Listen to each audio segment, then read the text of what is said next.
O que aconteceu nas últimas horas não é boato. Nicolás Maduro não está mais em território venezuelano. Ele foi retirado do país e levado para fora da Venezuela.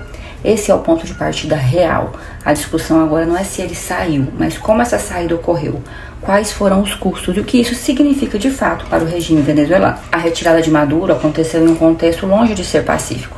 Informações que circulam, inclusive vindas de fontes locais, apontam que houve confrontos armados, registros de tiroteios, operações simultâneas em pontos estratégicos e danos colaterais, inclusive com impacto sobre áreas civis. Não se trata de uma simples entrega ou de uma transição negociada e limpa. Foi um processo tenso com instabilidade e resistência. Listas que circulam nas redes mostram ações em locais sensíveis como La Carlota, Fuerte Tiuna, áreas militares, aeroportos civis, aeroportos militares, além de regiões densamente povoadas de Caracas.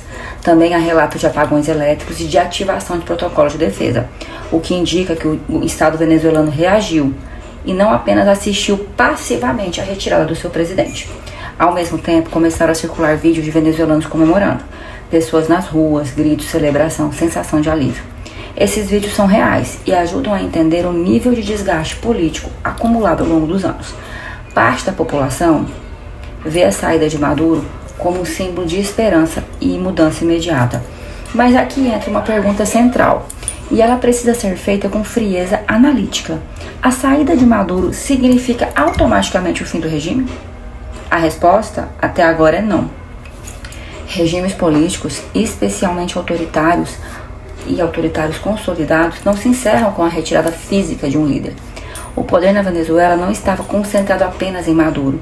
Ele estava e segue estando distribuído entre forças armadas, aparato de segurança, judiciário, elites políticas, controle territorial e estruturas econômicas estratégicas, especialmente ligadas à energia. Mesmo com Maduro fora do país, as estruturas permanecem, quartéis não se dissolvem, o comando militar não anunciou ruptura institucional ampla. O Estado venezuelano como sistema continua operando. Outro ponto que precisa ser entendido, a forma como essa retirada ocorreu não foi cirúrgica.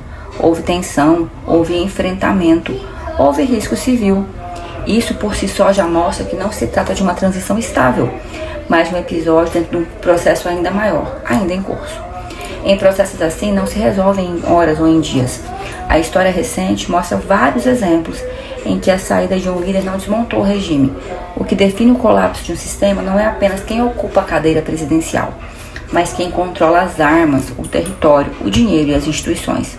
Até agora, às 12:01, os elementos não mudaram de mãos de forma clara na Venezuela. Por isso, apesar da comemoração, apesar do impacto simbólico enorme e do mundo comentando, apesar da retirada concreta de Maduro, o cenário ainda é de transição incerta, não de encerramento definitivo.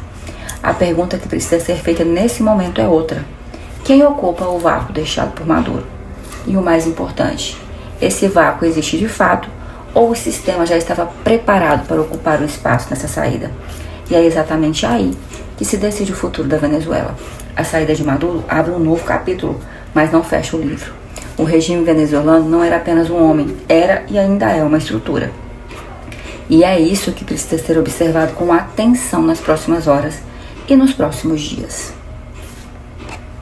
No próximo vídeo, a análise vai avançar sobre quem ganha e quem perde com essa retirada, qual o papel das Forças Armadas com isso e como isso impacta a América Latina e por que mudanças reais em regimes raramente são imediatas.